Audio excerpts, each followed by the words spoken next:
Welcome students. हमारे इस chapter के अंदर हम लोग देख रहे हैं वेरियस एप्लीकेशंस ऑफ बायोटेक्नोलॉजी। अलग अलग फील्ड के अंदर हम यहाँ पर देख रहे हैं बायोटेक्नोलॉजी को अप्लाई किया जाता है और इसका जो मेन टारगेट होता है, the main target is that must be used for the welfare of human being.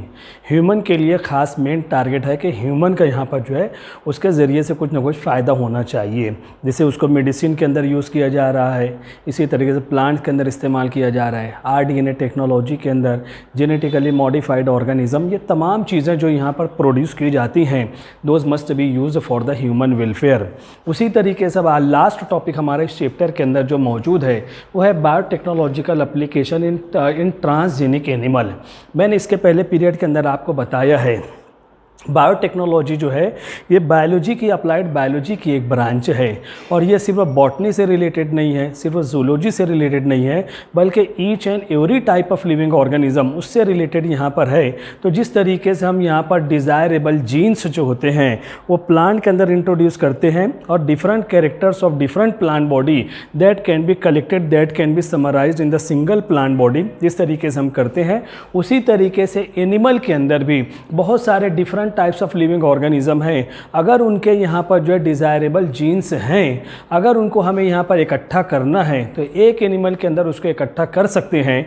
ऐसे एनिमल को हम यहाँ पर कहेंगे ट्रांसजेनिक एनिमल्स हैं, या उनको जो है जेनेटिकली मॉडिफाइड या जेनेटिकली इंजीनियर्ड एनिमल के नाम से हम यहाँ पर उसको पहचान सकते हैं। तो यही चीज़ हमें यहाँ पर देखना है। जिस तरीके से ट्रांसजेनिक प्लांट प्रोड्यूस किए जाते हैं उसी तरीके से ट्रांसजेनिक एनिमल भी जो यहाँ पर प्रोड्यूस किए जाते हैं। कुछ एग्जाम्पल यहाँ पर हमारे सिलेबस के अंदर आगे आ रही हैं कि यहाँ पर ट्रांसजेनिक एनिमल से क्या फ़ायदा हमें यहाँ पर होता है, वो चीज़ हम यहाँ पर देखते हैं। सबसे पहले हम यहाँ पर देखते हैं what are the uses of transgenic animal.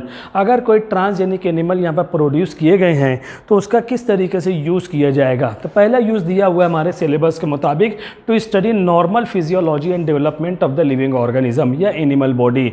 Animal body के अंदर यहाँ पर किस तरीके से उसका नॉर्मल फिजियोलॉजी क्या है, बॉडी ऑर्गेनाइजेशन क्या है और किस तरीके से उसका डेवलपमेंट होता है। अगर ट्रांसजेनिक एनिमल है तो यहाँ पर जो नेचुरल वैरायटी है उसके और ये जो ट्रांसजेनिक एनिमल है उसके फिजियोलॉजी के अंदर क्या चेंजेस पाए जाते हैं, उसके डेवलपमेंट के अंदर क्या चेंजेस पाए जाते हैं, डेवलपमेंट फास्ट हो गया है कि डेवलपमेंट स्लो हो गया है, बॉडी के अंदर जो भी केमिकल रिएक्शन है सेम केमिकल रिएक्शन चल रहे हैं कि कोई नए प्रोडक्ट बन रहे हैं, कोई टॉक्सिक मटेरियल तो नहीं बन रहे हैं। इन तमाम चीज़ों को जो है जजमेंट करना है तो उसके लिए यहाँ पर जो है ट्रांसजेनिक एनिमल का जो इस्तेमाल किया जाएगा।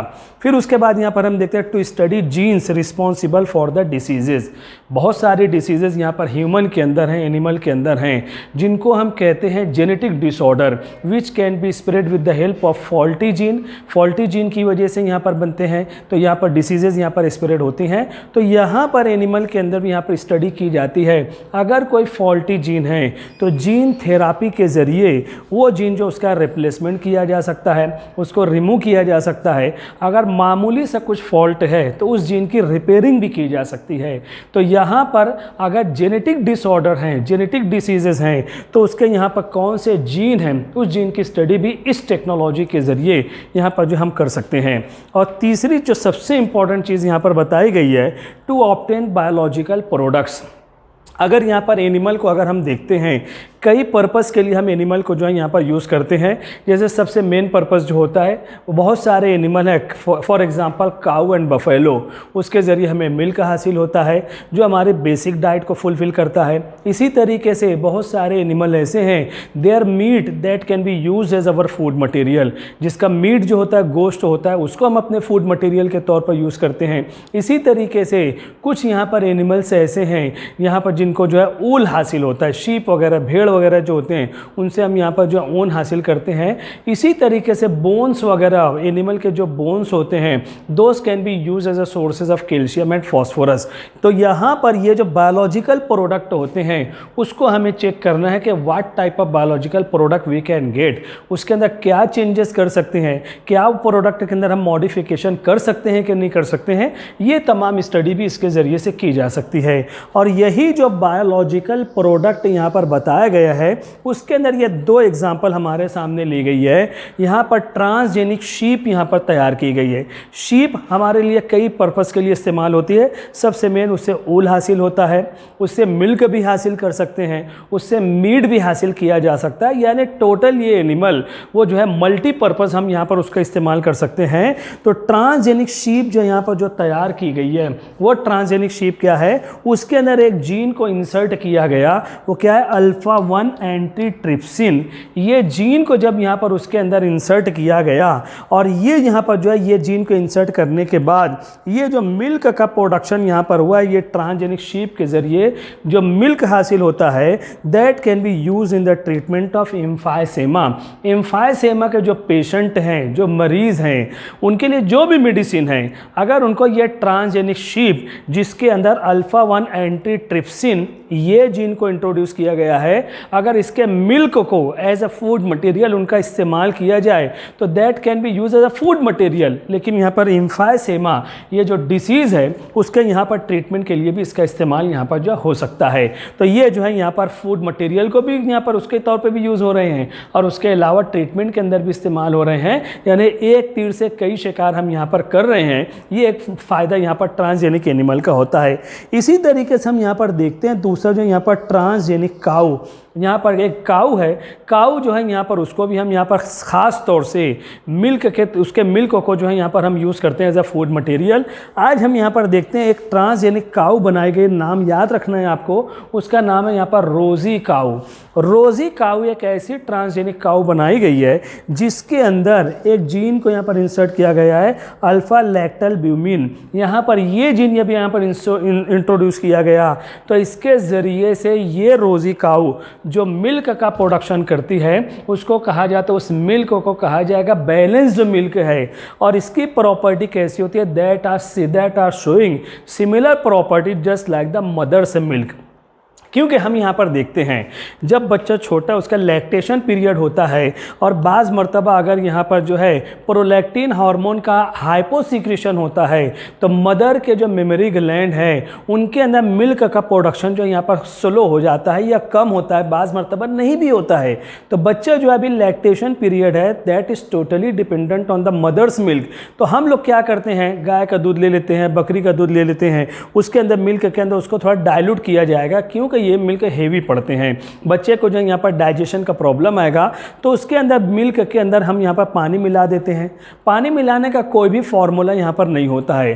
तो बाज़ मर्तबा ऐसा होता है मिल्क कम है पानी ज़्यादा हो जाता है, कभी जो मिल्क ज़्यादा है पानी कम है, कोई फार्मूला हमारे सामने कोई क्राइटेरिया है नहीं, अंदाज से सिर्फ वहाँ पर जो है पानी मिला दिया जाता है। ऐसी सूरत में कभी कभी अगर ऐसा वाटर का परसेंटेज बढ़ गया है तो बच्चे के अंदर यहाँ पर जो है प्रोटीन डिफिशियंसी पाई जाएगी। मेरेस्मस डिसीज़ यहाँ पर हो सकती है। इसी तरीके से यहाँ पर जो है दूसरे protein deficiency diseases, kwashiorkor disease यहाँ पर हो सकती है बच्चे के अंदर।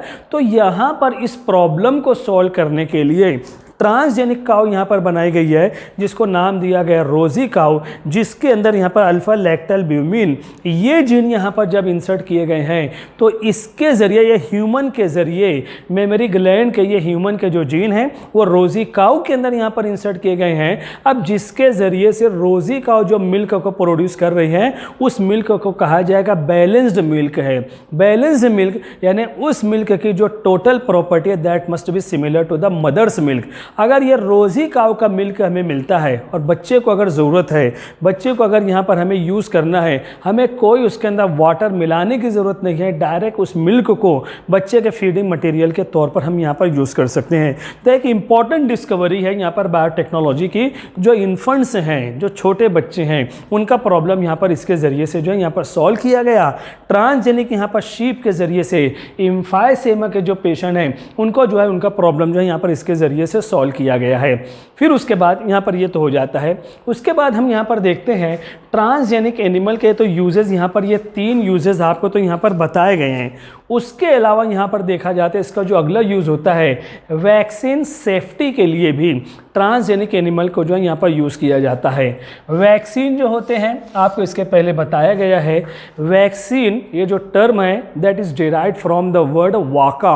वाका का मतलब होता है काऊ, क्योंकि सबसे पहला जो एडवर्ड जिन्नर ने सबसे पहला जो वैक्सीन तैयार किया था वो काऊ के ज़रिए से यहाँ पर हासिल किया गया था, वाका के ज़रिए हासिल किया गया था।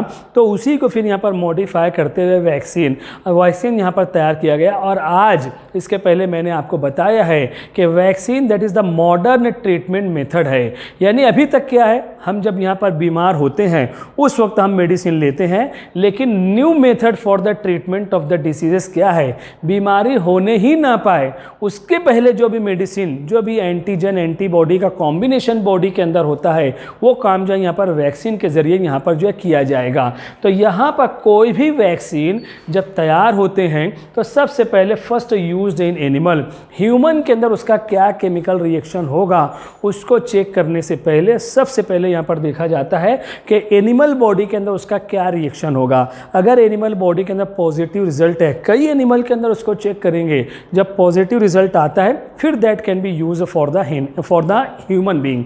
जैसे यहाँ पर पोलियो वैक्सीन है वो तैयार किए गए, पहले उसको जो यहाँ पर माउस के ऊपर, चूहों के ऊपर इस्तेमाल किया गया, मंकीज़ के ऊपर इस्तेमाल किया गया, जब कोई साइड इफेक्ट नहीं थे फिर that can be made available for the human being, इंसानों के लिए जो उसको जो है यहाँ पर यूज़ किया गया है।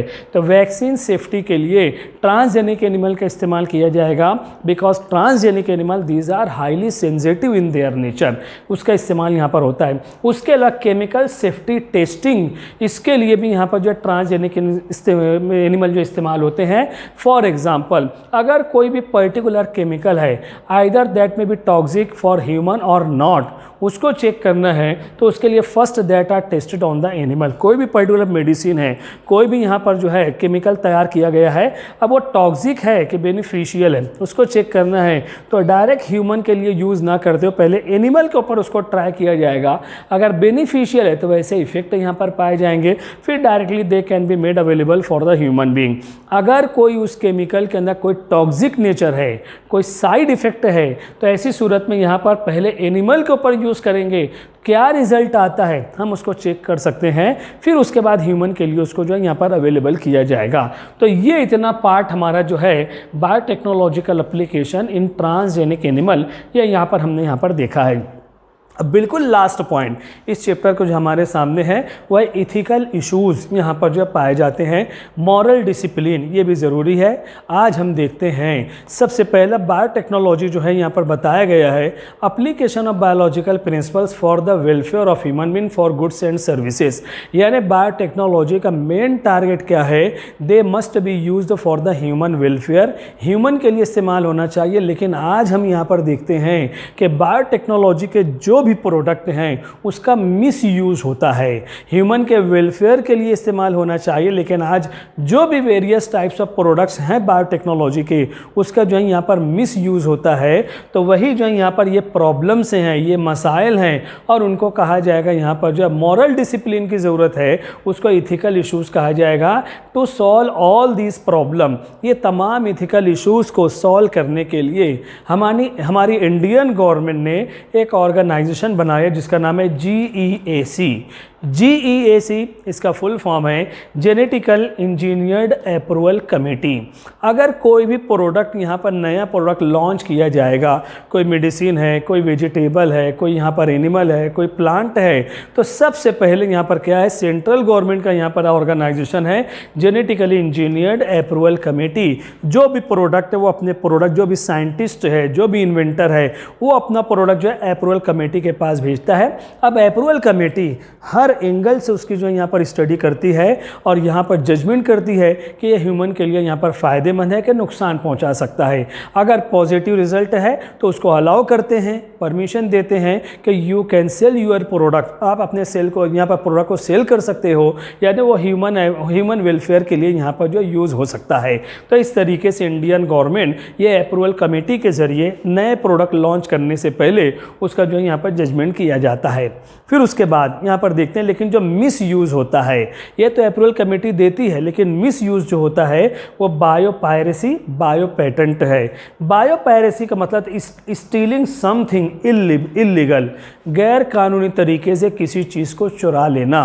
और ख़ास तौर से जो भी इन्वेंटर हैं, जो डिस्कवरी करते हैं, कोई यहाँ पर जो है फॉर एग्जांपल अगर कोई साइंटिस्ट है, अगर कोई एंटीबायोटिक का कोई मेडिसिन उसने डिस्कवर की है, तब वो चाहेगा कि they can approval committee that allowed that particular inventor that they can sell their invention. यहाँ पर जो है वो अपने इन्वेंशन को, अपनी डिस्कवरी को सेल कर सकते हैं। अब यहाँ पर वो जो है यहाँ पर इंटरनेट के ज़रिए यहाँ पर पब्लिश करेगा कि ये मेडिसिन डिस्कवर हुई है। अब फार्मास्यूटिकल कंपनीज उससे जो यहाँ पर कॉन्टैक्ट करती हैं कि आपका जो फार्मूला है आप जो यहाँ पर हमें उसको सेल करो ताकि हम उसको मार्केट के अंदर लॉन्च कर सकें। एक अच्छी चीज़ है, मार्केट के अंदर लॉन्च होना चाहिए। इसके पहले जो भी पर्टिकुलर डिसीज़ है, जो उसके साइड इफ़ेक्ट रहे होंगे, ये ऐसी मेडिसिन डिस्कवर की गई जिसके अंदर नो साइड इफ़ेक्ट या वेरी लेस साइड इफ़ेक्ट यहाँ पर मौजूद है, या साइड इफ़ेक्ट का सोल्यूशन भी यहाँ पर मौजूद है, यहाँ तक मामला तो ठीक है।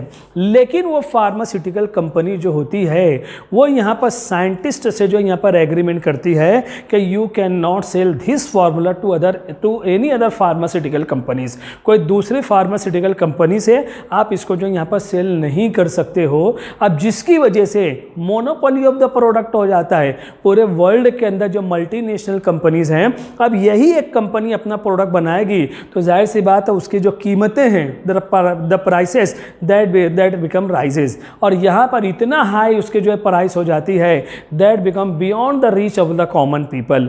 और अगर यही कई कंपनीज अगर वो प्रोडक्ट यहाँ पर बनाते हैं, उनके दरमियान कंपटीशन रहेगा और कंपटीशन में प्राइसेस जो यहाँ पर नीचे आएगी और यहाँ पर कॉमन पीपल, पब्लिक का यहाँ पर जो है फ़ायदा हो सकता है। तो इस तरीके से यहाँ पर मिस यूज़ जो होता है वो है यहाँ पर बायो पायरेसी। उसके बाद दूसरा जो यहाँ पर बायो पेटेंट है, यहाँ पर बायो पेटेंट ख़ास तौर से यहाँ पर जो है डेवलप्ड कंट्रीज़ जो होते हैं उनके ज़रिए से जो पुअर कंट्रीज़ हैं, जो डेवलपिंग कंट्रीज़ हैं, उनके ऊपर यहाँ पर बायो पेटेंट जो है यहाँ पर किया जाता है। क्या होता है हमारे यहाँ पर या जो भी डेवलपिंग या पुअर कंट्रीज़ हैं, वहाँ पर कोई भी उस कंट्री का प्रोडक्ट बहुत ज़्यादा फेमस होगा जिसके ज़रिए से वहाँ पर इंटरनेशनल मार्केट के अंदर वो कंट्री अपना प्रोडक्ट यहाँ पर सेल करता है और उसकी इकोनॉमिकल पोजीशन जो यहाँ पर स्ट्रांग होती है। अब जो डेवलप्ड कंट्रीज़ होती हैं वो वॉच करते हैं कि फ़लाँ कंट्री उसका ये प्रोडक्ट है, हमारे यहाँ पर आ रहा है, वर्ल्ड के अंदर जा रहा है, बहुत फेमस है। अब यहाँ पर क्या करते हैं, ये बायो पेटेंट यूज़ करते हैं, यानी without taking any permission to that particular country उसके ऊपर बैन कर देते हैं और वो प्रोडक्ट वो खुद अपना जो है यहाँ पर लॉन्च करते हैं और यहाँ पर मार्केट के अंदर उसको जो सेल कर लेते हैं। अब जो भी वो डेवलपिंग कंट्री, पुअर कंट्री है, अपने लिहाज से उसको जो यहाँ पर यूज़ कर रहा था, रुपया पैसा कमा रहा था, लेकिन डेवलप्ड कंट्रीज़ उसके ऊपर जो यहाँ पर अजारादारी अपनी बताते हैं और वहाँ पर उसको ऊपर बैन कर देते हैं, वो प्रोडक्ट खुद यहाँ पर जो है सेल करते हैं। 1997 में हमारे इंडिया के यहाँ पर 3 प्रोडक्ट थे जिसके ऊपर यूएसए अमेरिका के ज़रिए यहाँ पर जो है बायो पायरेसी यहाँ पर अप्लाई की, बायो पेटेंट यहाँ पर जो किया गया। उसको बासमती राइस है, नीम है, टर्मरिक है। बासमती राइस ये एक हमारे इंडिया का एक यहाँ पर जो है एक यहाँ पर सबसे फेमस प्रोडक्ट है जिसकी पूरी दुनिया के अंदर जो है यहाँ पर मांग होती है, डिमांड होता है। उसका फ्लेवर, उसका सेंट वगैरह, उसको पूरी दुनिया के अंदर उसको जो पसंद किया जाता है। इसके कंपटीशन में अमेरिका ने जो यहाँ पर बासमती राइस का कंपटीशन जो राइस मार्केट के अंदर लाया था उसको नाम दिया गया था टेक्समती राइस। फिर उसके बाद नीम का जो प्रोडक्ट है, अगर हम यहाँ पर कई सौ साल पुराना देखें आयुर्वेदिक मेडिसिन के अंदर, तो नीम का पौधा, नीम के जितने भी मटेरियल हैं that can be use as a medicine in Ayurvedic और यूनानी मेडिसिन, ये हमारा प्रोडक्ट है, हम उसको यूज़ करते आए हैं। टर्मरिक का भी इस्तेमाल इसी तरीके से, ये हमारे one of the famous product है पुराने ज़माने से। यानी यहाँ पर देखते हैं हल्दी यानी टर्मरिक के प्रोडक्ट भी जो है यहाँ पर मेडिसिन के तौर पर, उसको एंटीसेप्टिक के तौर पर यूज़ करते आए हैं। जब ये देखा गया इंडियन गवर्नमेंट इनके ज़रिए से इंटरनेशनल मार्केट के अंदर लॉन्च करते हैं, बहुत ज़्यादा फ़ायदा उठा रहे हैं, तो इसको भी जो है पेटेंट करने की कोशिश की गई, लेकिन यहाँ पर इंटरनेशनल कोर्ट के अंदर यहाँ पर हम जो है यहाँ पर जीत गए हैं और आज हमारा प्रोडक्ट अपने हिसाब से जो यहाँ पर चल रहा है। तो ज़रूरत यही है कि यहाँ पर बायोटेक्नोलॉजी का जो मेन टारगेट है that must be used for the welfare of human being, वही होना चाहिए। बायोटेक्नोलॉजी के जो प्रोडक्ट उसका मिस यूज़ यहाँ पर नहीं होना चाहिए। यानी वहाँ पर GEAC genetical engineer approval committee permission तो देती है, लेकिन बायो पेटेंट और बायो पायरेसी अप्लाई करके उसको जो यहाँ पर मिस यूज़ किया जाता है, ये चीज़ यहाँ पर जो नहीं होना चाहिए। तो यहाँ पर ये जो हमारा कंप्लीट चैप्टर था वो यहाँ पर पूरा हो रहा है, बायोटेक्नोलॉजी इट्स एप्लीकेशन। ये प्रोसेस यहाँ पर कंप्लीट होता है। इन द नेक्स्ट लेक्चर इंशाल्लाह we will start next topic. See you. इसका जो है स्क्रीनशॉट आपको ले लेना है। Thank you very much.